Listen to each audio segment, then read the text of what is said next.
ശ്രീ വസീഫ്, നമ്മൾ ഈ വിശദമായ ചർച്ചയിലേക്ക് വരുന്നതിന് മുൻപ് പറഞ്ഞ ചില സംഭവ വികാസങ്ങൾ ഒരൊറ്റ ദിവസം സംഭവിക്കുന്നതാണ്.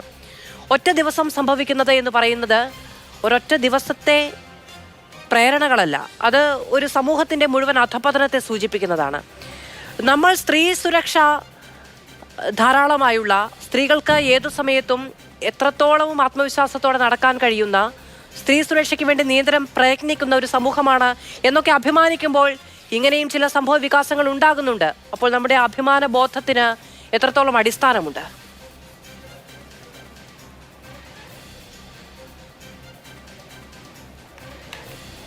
മാധു, അങ്ങനെ ഒരു വലിയ കുഴപ്പമുള്ള സംസ്ഥാനമാക്കി കേരളത്തെ നിങ്ങൾ അങ്ങനെ മാറ്റണ്ട. അങ്ങനെ വലിയൊരു ആശങ്ക ഉണ്ട് എന്നൊന്നും പറയുന്നതിൽ ഒരു അടിസ്ഥാനവും ഇല്ല. ഇവിടെ ചില സംഭവങ്ങൾ, കേരളം പോലെയുള്ള ഒരു സംസ്ഥാനത്തെ ചില സംഭവങ്ങൾ കോർത്തിണക്കി ഒന്നിച്ച് നമ്മൾ കാണിക്കുമ്പോൾ തീർത്തും സംഭവിക്കാൻ പാടില്ലാത്തത് തന്നെ സംഭവിക്കുന്നത്. അതിലൊന്നും നമുക്കൊരു എതിരഭിപ്രായവുമില്ല. സംഭവിക്കാൻ പാടില്ല, അത് മേലിൽ ആവർത്തിക്കാൻ പാടില്ല. ആ തരത്തിൽ പോലീസും സമൂഹവും ഒക്കെ ഉണർന്ന് പ്രവർത്തിക്കുകയും വേണം. അങ്ങനെ പ്രവർത്തിക്കുന്ന ഒരു പോലീസ് സംവിധാനം, ഉണർന്ന് പ്രവർത്തിക്കുന്ന ഒരു പോലീസ് സംവിധാനം സദാ ജാഗ്രതയോടുകൂടി ഇവിടെ ഉണ്ട് എന്നുള്ള യാഥാർത്ഥ്യം നമ്മൾ മനസ്സിലാക്കണം. മറ്റു സംസ്ഥാനങ്ങളെയൊക്കെ അപേക്ഷിച്ച് നമ്മുടെ സംസ്ഥാനത്ത് ഈ അപകടങ്ങൾ, ഈ അക്രമങ്ങൾ ഒക്കെ കുറവാണ്. പിന്നെ ഇവിടെ ഏതൊരു സ്ത്രീക്കും, ഏതൊരാൾക്കും, ഏതൊരു മനുഷ്യനും എന്തെങ്കിലും ഒരു പരാതി ഉണ്ടെങ്കിൽ ആ പരാതി ഫയൽ ചെയ്യാനുള്ള സൗകര്യവും അതിനുള്ള എല്ലാ സംവിധാനവും നമ്മുടെ കേരളത്തിലുണ്ട്. ഇവിടെ ഈ പബ്ലിക് റിലേഷൻ വകുപ്പ് പോലീസിൻ്റെ കീഴിൽ തന്നെ ഏറ്റവും കാര്യക്ഷമമായിട്ട് ഇപ്പോൾ പ്രവർത്തിക്കുന്നുണ്ട്.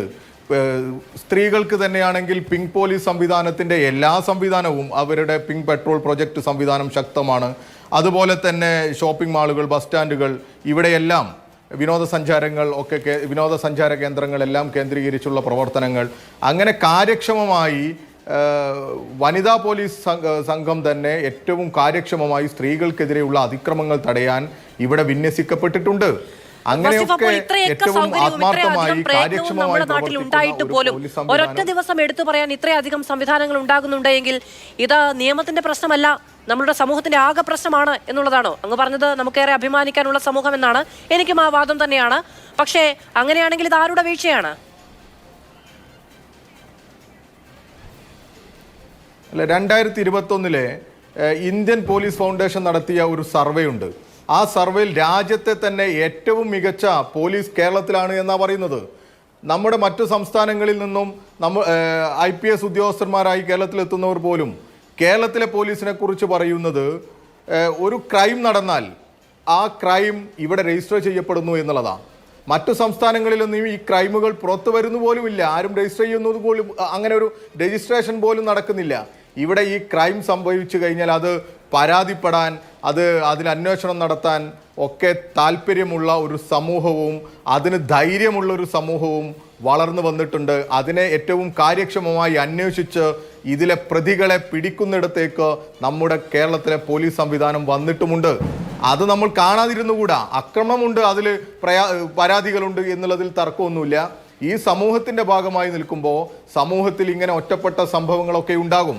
ആ ഒറ്റപ്പെട്ട സംഭവങ്ങളെ ചേർത്ത് വെച്ച് ഒരു സംസ്ഥാനമാകെ ഒരു പ്രയാസത്തിലാണ് അല്ലെങ്കിൽ പ്രതിസന്ധിയിലാണ് എന്ന് പറയുന്ന ഒരു സാഹചര്യം ഉണ്ടാകരുത്.